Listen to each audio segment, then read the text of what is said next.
इस बार खूबसूरत रास्तों से होके हम निकले हैं एक ऐसी जगह की तरफ जहाँ के पहाड़ों की खूबसूरती ने हमें भी हैरान कर दिया।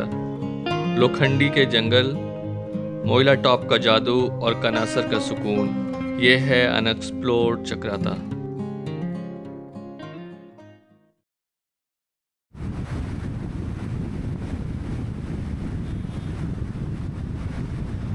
मॉनसून के थमते ही फैमिली के साथ पहाड़ों की तरफ जाने का प्लान बना। कंडीशन ये थी कि जगह ऑफबीट हो, जो शोर शराबे से दूर हो और ट्रैवल टाइम भी जहाँ कम लगे। तो काफ़ी सोचने और विचार करने के बाद हमने चक्राता एक्सप्लोर करने का प्लान बनाया। दिल्ली से चक्राता की डिस्टेंस अराउंड 320 किलोमीटर्स के आसपास है, जिसके लिए लगभग 8 से 9 घंटे लग जाते हैं। दिल्ली, मेरठ, मुजफ्फरनगर, सहारनपुर होते हुए चक्राता का ये रूट काफ़ी कॉमन है और काफ़ी सीनिक भी है। वैसे दिल्ली से चक्राता के लिए और भी कई सारे अल्टरनेट रूट्स हैं। मैंने इस जर्नी को बागपत शामली चक्राता वाले रूट से कंप्लीट किया। शामली के आसपास रोड के कुछ पैचेस खराब हैं। चक्राता के लिए नियरेस्ट रेलवे स्टेशन और बस स्टैंड देहरादून है।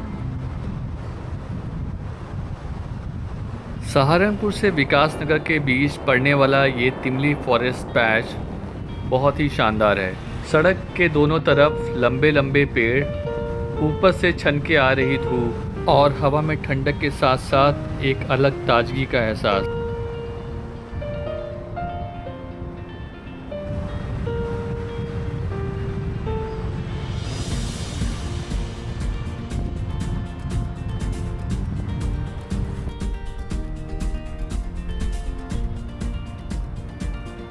दोपहर के करीब 12:30 बजे का समय था और अभी हम विकास नगर की ओर आगे बढ़ रहे थे। अब भूख की वजह से ध्यान रोड साइड रेस्टोरेंट की तरफ जा रहा था।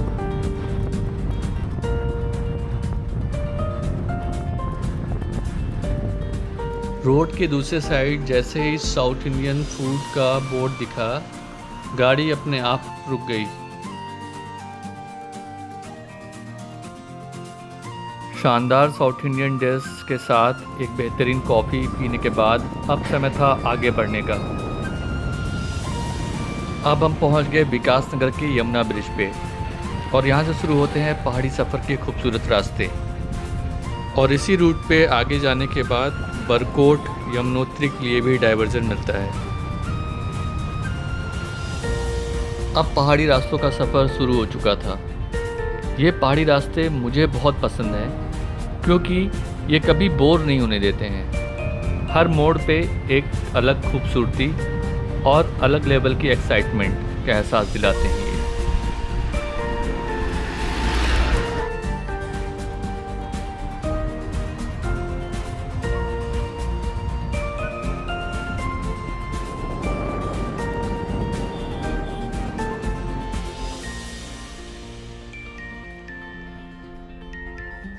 चक्राता टाउन से लगभग 15 किलोमीटर पहले कोरवा में ये लास्ट पेट्रोल पंप आता है।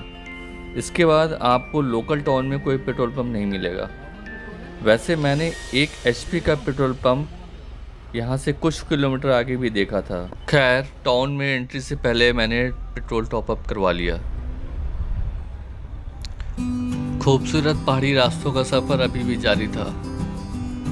वैसे तो चक्राता की दूरी अब ज़्यादा नहीं रह गई थी, लेकिन हमारी मंजिल लोखंडी विलेज के पास थी, जिसके लिए हमें अभी भी चक्राता से लगभग 18 किलोमीटर्स 40 से 50 मिनट की दूरी और भी ज़्यादा तय करनी थी। ठंडक का एहसास और टाउन की चहल पहल देख के ये समझ आ गया कि हम अब चक्राता में आ चुके हैं। लोखंडी विलेज के लिए हमें लेफ्ट से निकलना होता है, वहीं राइट साइड से निकल रहा ये रास्ता मॉल रोड पार्किंग और आगे चिलमिरी नेक सनसेट पॉइंट के लिए निकलता है। मॉल रोड के लिए इन सीढ़ियों से होकर के भी इजीली जाया जा सकता है। चूँकि हमारी मंजिल अभी भी चक्राता से लगभग 18 किलोमीटर आगे के लिए थी, तो ज़्यादा समय न लगाते हुए हम अपनी मंजिल की ओर आगे निकल गए। जैसे ही मैं चक्राता टाउन को क्रॉस कर रहा था, मेरी एक्साइटमेंट लेवल और भी ज़्यादा बढ़ रही थी, क्योंकि चक्राता के बाद अब प्रकृति के नए नए रंग दिखने वाले थे।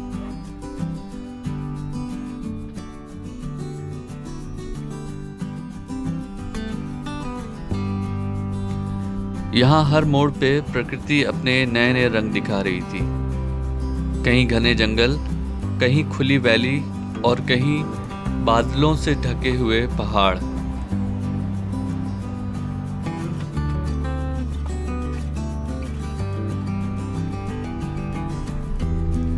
जैसे जैसे हम ऊपर की ओर बढ़ते जा रहे थे, ठंड के साथ साथ खूबसूरती भी बढ़ती जा रही थी और अब हम लगभग 2400 मीटर की हाइट पे थे और यहाँ से हमें अपना होटल दिखने लगा था। वैसे ये एरिया एक हाई एल्टीट्यूड पॉइंट होने की वजह से विंटर में पूरी तरह स्नो से ढक जाती है। बादलों के साथ चलती ये ठंडी हवा और धूप की हल्की सी मुस्कान इस जर्नी को और भी ज़्यादा खास बना रहे थे। खूबसूरत पहाड़ी रास्तों को एंजॉय करते हुए शाम के करीब 4:30-5 बजे के आसपास हम होटल पहुंच गए। ये होटल लोखंडी विलेज से लगभग 2.5 किलोमीटर पहले था। रूम की बालकनी से यूं बादलों को भागते हुए देखना बहुत ही खूबसूरत अनुभव था।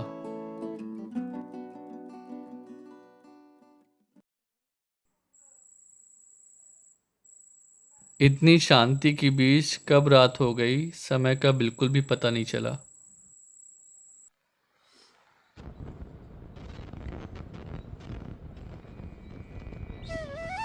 सुबह के समय हवा थोड़ी ठंडी थी और आसमान बिल्कुल क्लियर था। पहाड़ों पर धूप की पहली किरण पड़ते ही जैसे पूरा व्यू एकदम गोल्डन सा लगने लगा। ऐसे खूबसूरत पल माउंटेन मॉर्निंग को और भी ज़्यादा खूबसूरत बना देते हैं। तेज़ धूप की शुरुआत होते ही ऐसा लगा जैसे पहाड़ों पे ज़िंदगी फिर से एक रौनक के साथ वापस लौट आई हो। हर चीज़ ताज़ी और बिल्कुल फ्रेश नज़र आ रही थी। यहाँ तक कि दूर दूर की पहाड़ियों पे भी हलचल नज़र आ रही थी। अब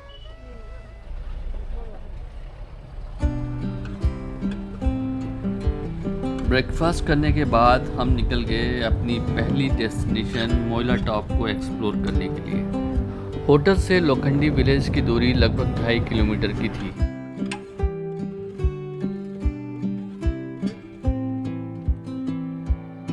लोखंडी पहुंचते ही लेफ्ट साइड से जाता हुआ रास्ता मोइला टॉप और बुधेर केव के लिए जाता है। ये दोनों ही जगह कुछ ही मीटर की दूरी पे हैं।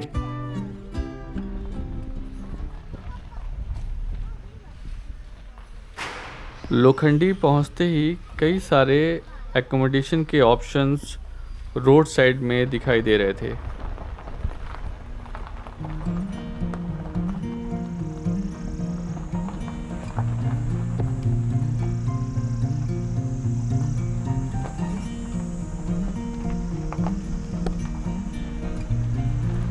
लोखंडी से आगे बढ़ते ही फॉरेस्ट डिपार्टमेंट का एक चेक पोस्ट आता है, जहाँ से हमें अंदर के लिए परमिट लेनी होती है और उसके बाद 3-3.5 किलोमीटर के आसपास ऑफ-रोडिंग करके पार्किंग तक पहुँचा जा सकता है और फिर उस पॉइंट से लगभग 2.5 किलोमीटर का ट्रैक करके मोइला टॉप और बुधेर केव जा सकते हैं।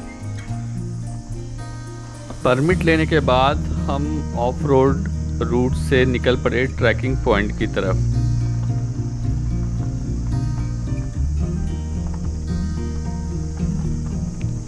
मैंने महसूस किया कि इस जगह की लैंडस्केप बिल्कुल अलग थी। जैसे ही हम लोखंडी से अंदर की ओर बढ़ने लगे, नेचर के डिफरेंट रंग और शेड्स दिखाई दे रहे थे। नीला आसमां, ऊंचे ऊंचे पहाड़ और देवदार के घने जंगल। ये एक्सपीरियंस सच में बिल्कुल गजब का था।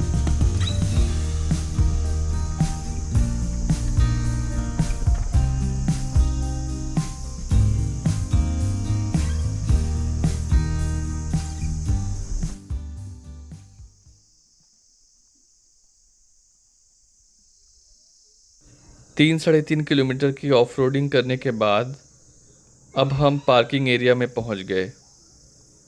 अब ये वो पॉइंट था जहां से हमें 2.5 किलोमीटर का ट्रैक स्टार्ट करना था।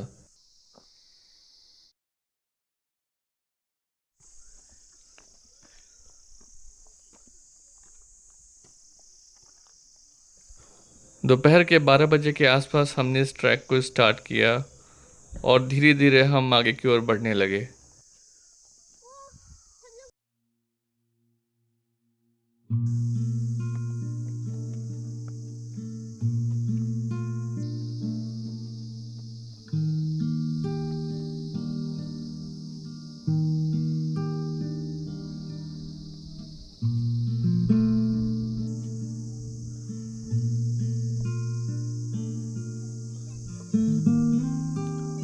जैसे जैसे हम मोइला टॉप के ट्रैक के रूट पे आगे बढ़ रहे थे, देवदार की ये ऊंचे ऊंचे पेड़ और उनके बीच में घुली ये धुंध एक अलग ही माहौल बना रही थी। हर सांस के साथ जंगल की खुशबू महसूस हो रही थी और हर कदम पे नेचर अपने नए नए रूप को दिखाती जा रही थी। ऐसा लग रहा था जैसे हम किसी मैजिकल वर्ल्ड में एंटर हो रहे हों। मौसम हर पल यहाँ करवट ले रहा था, कभी बादलों की ठंडी छांव तो कभी देवदार पेड़ के बीच से आती ये गुनगुनी सी धूप। पहाड़ों की इस सुकून और शांति को शब्दों में बयान नहीं किया जा सकता। अब मोइला टॉप के ऊपर बना मंदिर यहाँ से दिखाई दे रहा था।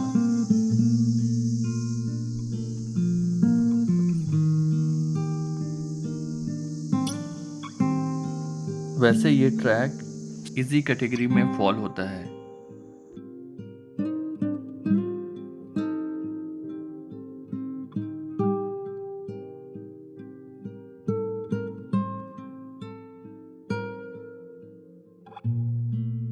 अब बस कुछ ही मीटर की दूरी रह गई थी, थोड़ी सी चढ़ाई और फिर सामने था मोइला टॉप का वो खुला बुग्याल। ऊपर पहुंचते ही ऐसा लगा जैसे आसमान और भी ज़्यादा पास आ गया हो। चारों तरफ 360 डिग्री पैरानोमिक व्यू, नीचे देवदार के जंगल और ऊपर खुला नीला आसमान और साथ ही साथ दूर दूर तक फैला ये हरा भरा बुग्याल।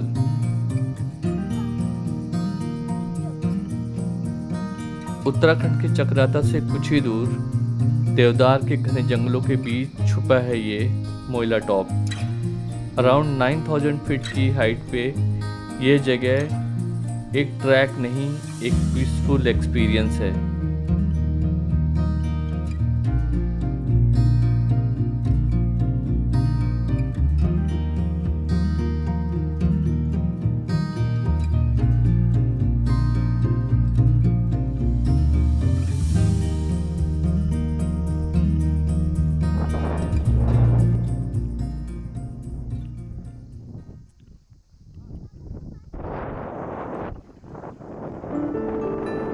मोइला टॉप पे स्थित ये मंदिर परियों का मंदिर कहा जाता है। यह एक प्राचीन शिव मंदिर है जिसके बारे में कहा जाता है कि रात के समय यहाँ परियां आकर के शिव जी की पूजा करती हैं। यहाँ के लोकल लोग ऐसा बिलीव करते हैं कि ये जगह एक डिवाइन एनर्जी से भरी हुई है।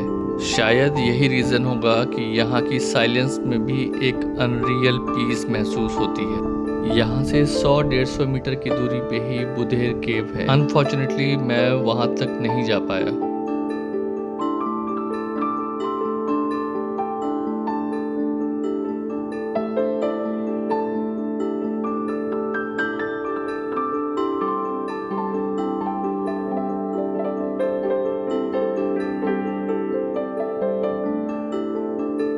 यहाँ के कुछ खूबसूरत यादगार पलों को समेटने के बाद हम निकल पड़े अपनी नेक्स्ट डेस्टिनेशन कनासर के लिए। लोखंडी विलेज पहुँचते ही हमने सोचा थोड़ी पेट पूजा कर ली जाए। वैसे पहाड़ों और मैगी का एक अटूट रिश्ता है, क्योंकि यहाँ नेटवर्क मिले ना मिले मैगी ज़रूर मिल जाती है। लोखंडी से कनासर की डिस्टेंस अराउंड 7 to 8 किलोमीटर्स की है और ये सेम रूट आगे जाके कोटी, यूनी और हिमाचल रोड को कनेक्ट करता है।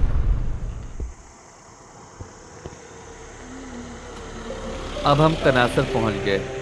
कनासर एक छोटा सा गांव है जो अपने पुराने देवदार फॉरेस्ट के लिए फेमस है।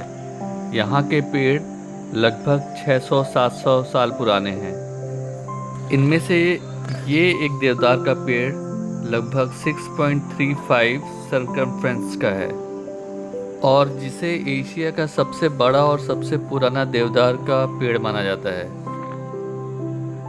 ये जगह वाकई में बहुत शानदार और खूबसूरत है। ठंडी हवा, पंछियों की आवाज़ और चारों तरफ फैले ये बड़े बड़े देवदार के पेड़, सब कुछ मिलकर इस जगह को बहुत ही सुकून भरा बना देते हैं। रोड के किनारे बना ये छोटा सा मंदिर एक बहुत ही शांत और खूबसूरत अनुभव देता है।